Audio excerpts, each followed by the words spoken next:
오늘 우리에게 주시는 하나님의 말씀은 요한 1서 4장 16절에서 21절입니다. 신약 392면입니다.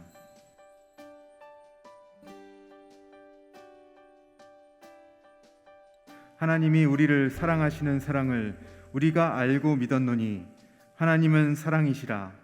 사랑 안에 거하는 자는 하나님 안에 거하고 하나님도 그의 안에 거하시느니라. 이로써 사랑이 우리에게 온전히 이루어진 것은 우리로 심판날에 담대함을 가지게 하려 함이니 주께서 그러하심과 같이 우리도 이 세상에서 그러하니라. 사랑 안에 두려움이 없고 온전한 사랑이 두려움을 내쫓나니 두려움에는 형벌이 있음이라. 두려워하는 자는 사랑 안에서 온전히 이루지 못하였느니라. 우리가 사랑함은 그가 먼저 우리를 사랑하였음이라. 누구든지 하나님을 사랑하노라 하고 그 형제를 미워하면 이는 거짓말하는 자니 보는 바 그 형제를 사랑하지 아니하는 자는 보지 못하는 바 하나님을 사랑할 수 없느니라. 우리가 이 계명을 주께 받았나니 하나님을 사랑하는 자는 또한 그 형제를 사랑할지니라. 아멘. 성경 66권 말씀을 단 한 절로 요약하자면 우리가 잘 아는 요한복음 3장 16절 말씀입니다. 하나님이 세상을 이처럼 사랑하사 독생자를 주셨으니 이는 그를 믿는 자마다 멸망하지 않고 영생을 얻게 하려 하심이라. 예수님이 가장 사랑했던 제자이자 또 요한복음의 기자였던 사도 요한이 이 요한복음 3장 16절 말씀에 이어서 오늘 요한일서 말씀에도 다시 한번 하나님의 놀라운 사랑을 증언하고 있습니다.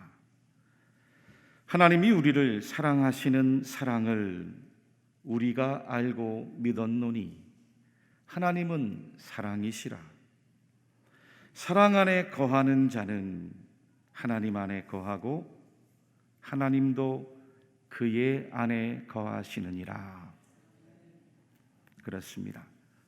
여러분, 하나님은 사랑이십니다. 하나님의 본체가 사랑이십니다. 하나님의 본질도 사랑이십니다. 하나님의 존재도 사랑이시고 또 하나님의 본성도 사랑이세요. 성경에 게시된 하나님의 여러 성품과 속성도 사랑입니다. 하나님께서 일하여 가시는 그 원리도 궁극적으로 사랑이셨습니다.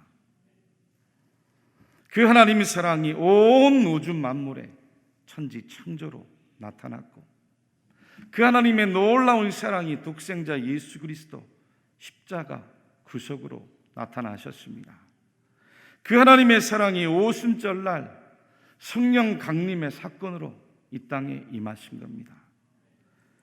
이제 마지막 날에는 심판주 하나님으로 이 땅에 나타나실 것입니다. 할렐루야, 할렐루야.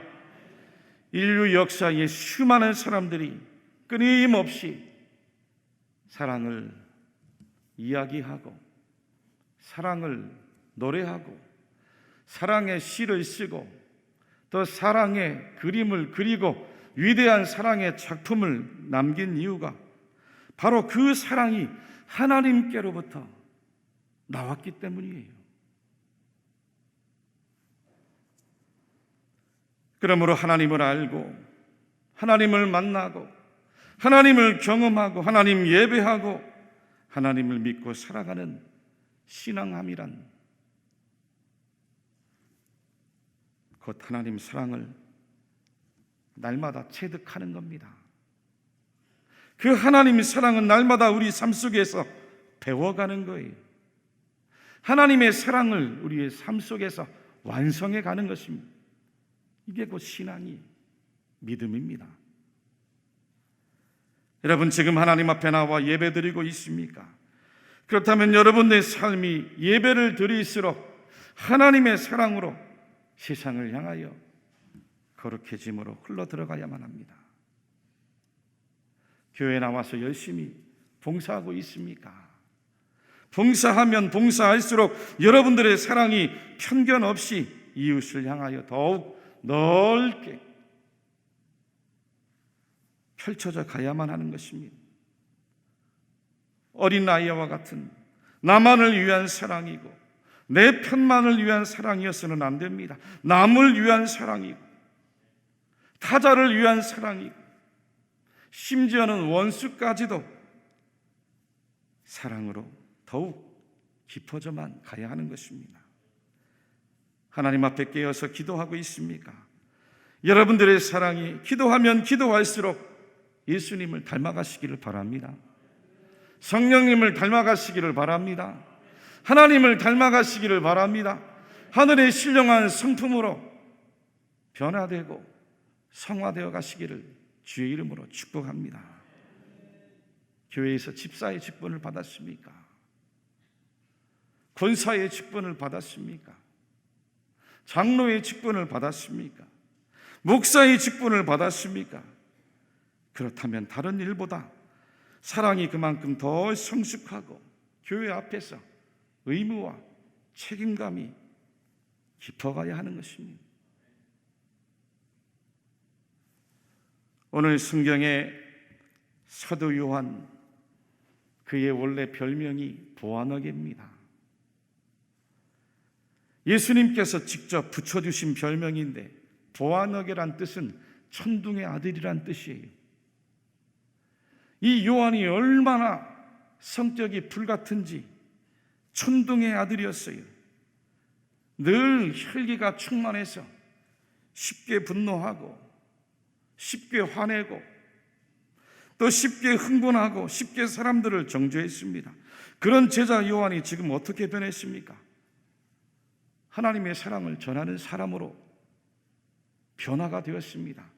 오늘 본문 16절에서 21절까지 그 짧은 6절 말씀 속에 무려 사랑이라는 단어가 15번을 언급하고 있습니다.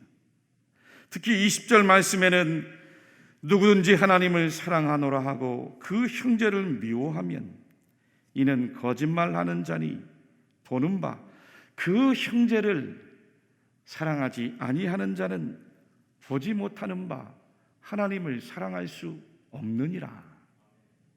분명하게 말씀하십니다. 여러분, 요한이 이렇게 사랑의 사도로 변화된 이유가 어디 있습니까? 하나님의 그 놀라운 사랑을 깨달아 알았기 때문입니다. 무엇보다도 두려움이 없으신 그 하나님의 사랑을 깨달아 알았습니다.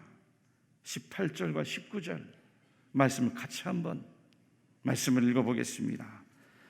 사랑 안에 두려움이 없고 온전한 사랑이 두려움을 내쫓나니 두려움에는 형벌이 있음이라.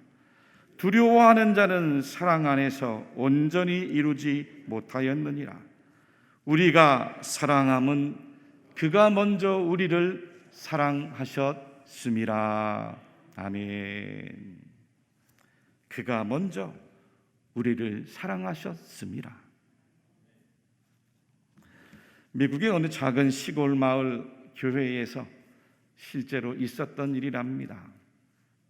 그 마을 안에는 작은 미용실도 있었는데 어느 날 교회를 다니는 성도들이 하나 둘씩 미용실로 들어오더니 자기의 머리를 다 삭발로 깎아달라고 이야기하는 거예요. 이를 이상하게 본 미용사가 처음에는 무슨 광신도 집단인가 의심을 했습니다.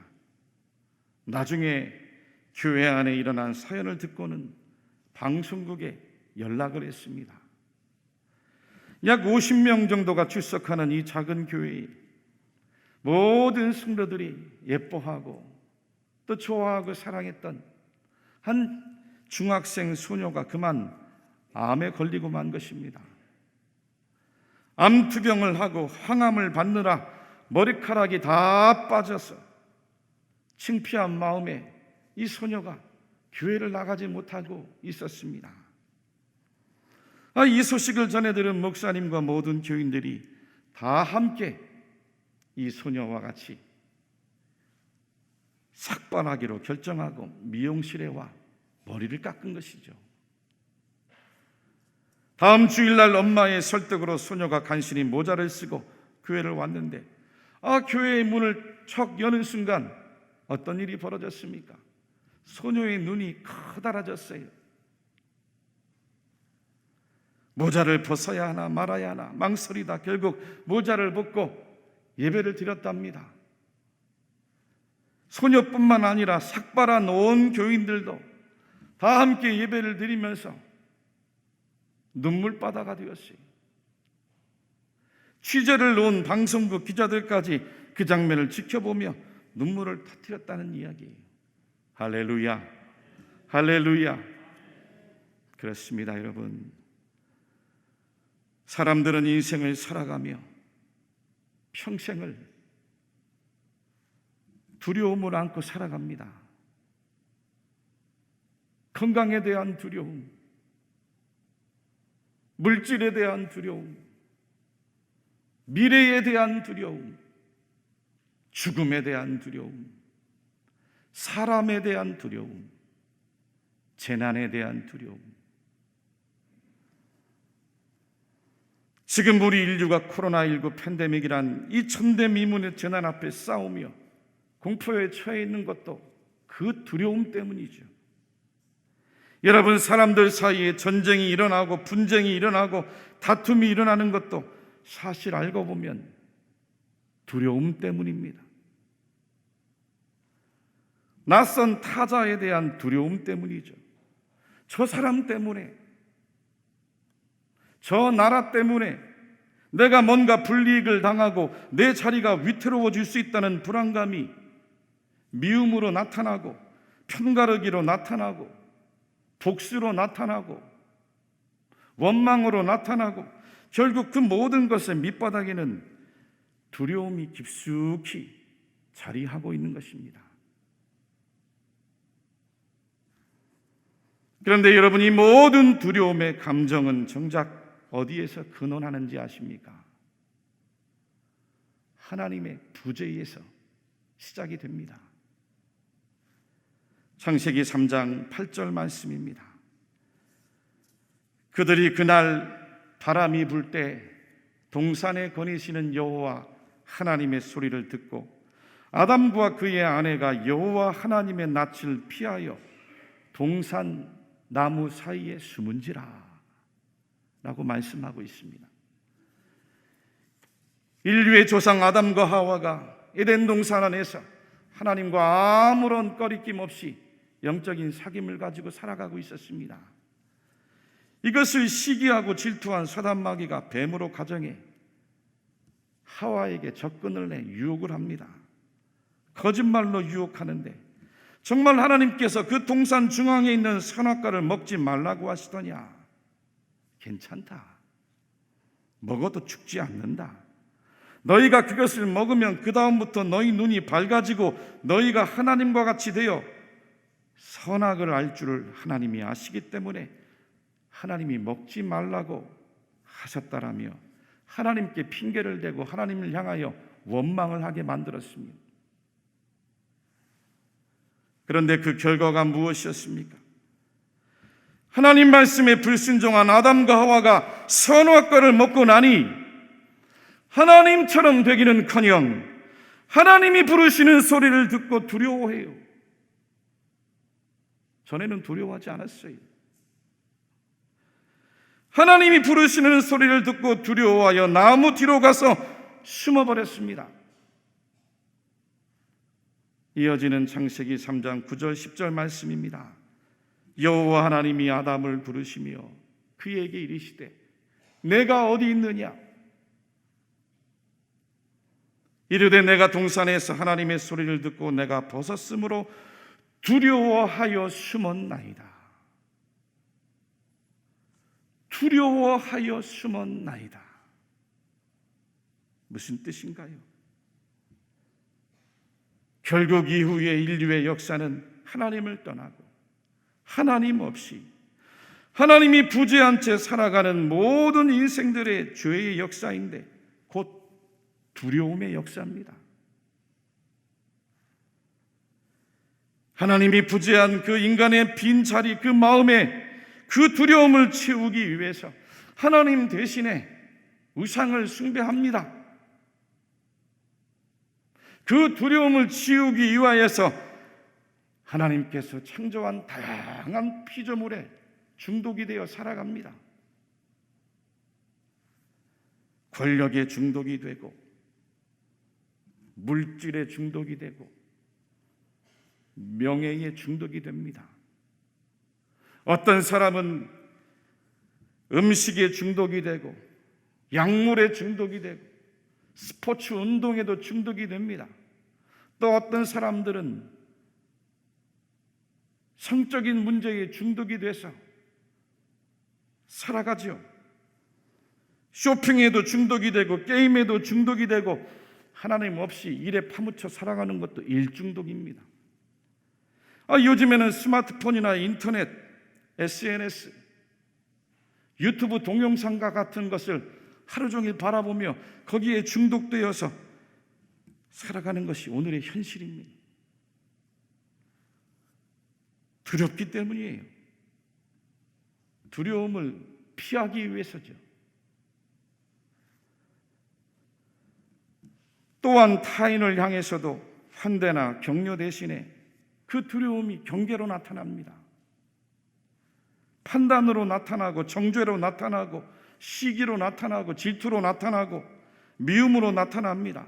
나중에 더 커지면 보복과 적개심과 폭력으로 결국에는 분쟁이 나고 전쟁이 나는 게 인류의 역사였습니다. 여러분, 하나님을 떠나고 에덴 동산을 떠났던 아담과 하와에게 당장 일어난 일이 무엇인지 아십니까? 아담과 하와의 두 아들 가인과 아벨 사이에 살인사건이 일어났어요. 피를 나눈 형제지간인데 그 가족 안의 두려움 때문에 폭력의 역사가 출발된 것이죠. 사랑하는 교우 여러분들이요, 복음이 무엇입니까?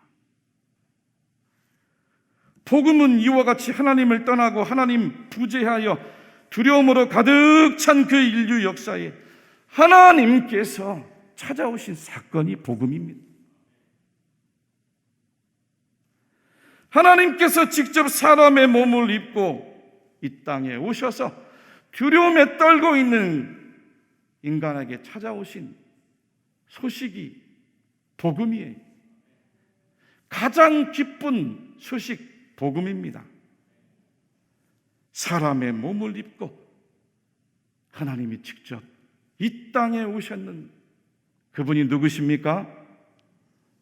독생자 외아들 예수 그리스도십니다.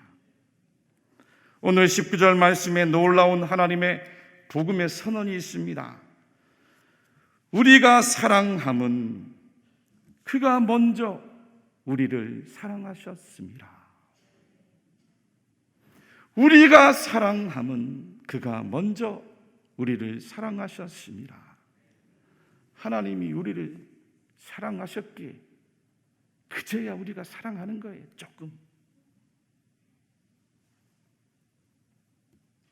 요한일서 4장 10절 말씀에는 사랑은 여기 있으니 우리가 하나님을 사랑한 것이 아니요 하나님이 우리를 사랑하사 우리 죄를 속하기 위하여 화목 제물로 그 아들을 보내셨습니다. 할렐루야, 할렐루야. 여러분, 사도 요한이 보아너게에서 그 천둥의 아들에서 그 불같은 아들에서 사랑의 사도 요한으로 바뀐 것은 다른 게 아닙니다.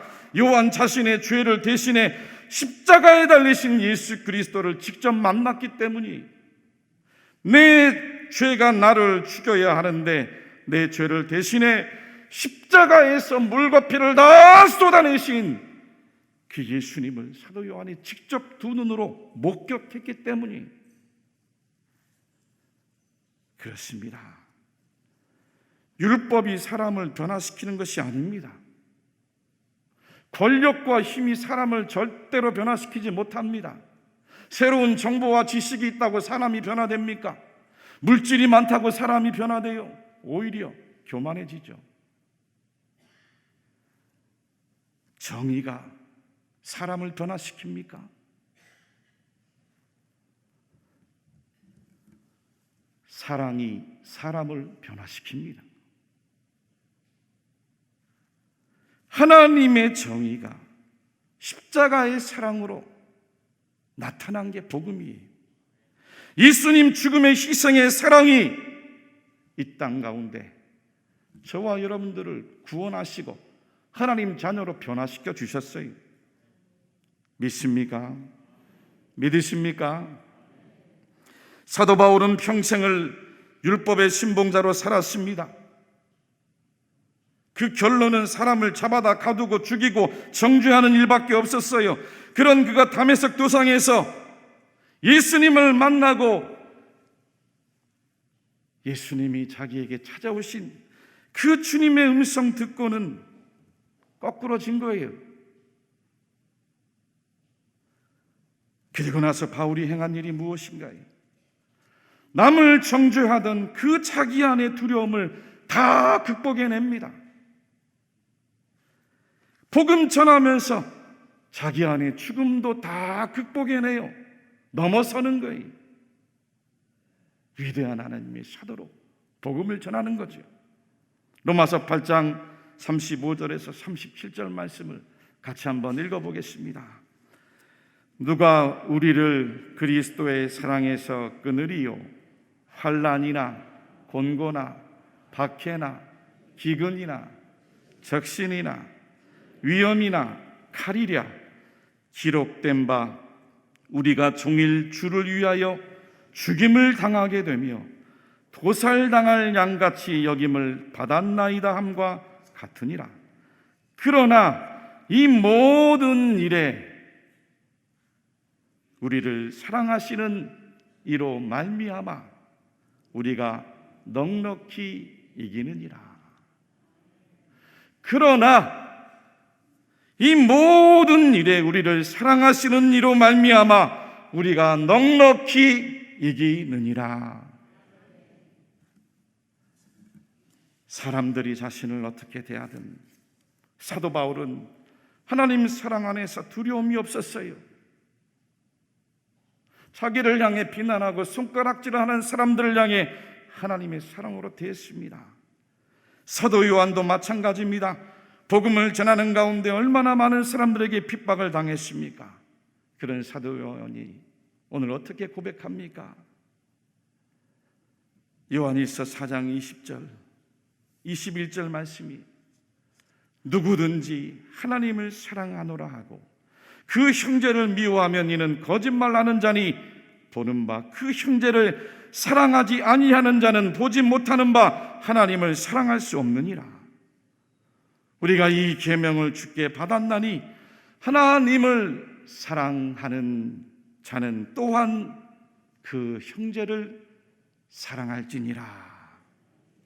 할렐루야. 사랑하는 교우 여러분들, 하나님의 사랑을 받으셨습니까? 대답이 시원치 않으세요? 하나님의 사랑을 받으셨습니까? 하나님의 사랑을 받으셨습니까? 예수 그리스도 십자가의 피를 받으셨습니까? 값없이, 공로 없이, 노력 없이 하나님께서 먼저 우리에게 찾아오신 그 하나님 은혜의 사랑을 받았다면 이제는 하나님 사랑 안에서 두려움 없이 사랑을 전하십시오. 실천하십시오. 한 소녀를 위하여 온 성도들이 함께 머리를 깎는 환대를 보여주었어요. 세상을 향하여 두려워하지 않고 하나님의 사랑을 보여준 것입니다. 담대하게 하나님의 사랑을 나타낸 거예요. 오늘 이 시대가 얼마나 서글픕니까? 오늘도 사랑이 무엇냐고 노래를 부르고 시를 쓰고 작품을 만들고 영화를 만들어요. 눈물을 흘립니다. 이 울부짖는 이 시대를 향해 사랑의 본체요, 사랑의 본질이요, 사랑의 본성이며 사랑의 존재이신 그리고 완성이신 하나님께서 진정한 사랑이 무엇인지 독생자 예수 그리스도 그 희생을 통해 우리에게 다 보여주셨어요. 그리스도인으로 어떻게 살아야 되는지, 어떻게 사랑해야 되는지 다 알려주셨습니다. 마지막으로 우리에게 하나님께서 다음과 같은 말씀을 주십니다. 이 말씀을 천천히 함께 읽으면서 오늘 말씀을 마칠까 합니다. 고린도전서 13장 말씀 같이 한번 읽어보겠습니다. 사랑은 오래 참고 사랑은 온유하며 시기하지 아니하며 사랑은 자랑하지 아니하며 교만하지 아니하며 무례히 행하지 아니하며 자기의 유익을 구하지 아니하며 성내지 아니하며 악한 것을 생각하지 아니하며 불의를 기뻐하지 아니하며 진리와 함께 기뻐하고 모든 것을 참으며 모든 것을 믿으며 모든 것을 바라며 모든 것을 견디느니라. 기도하겠습니다.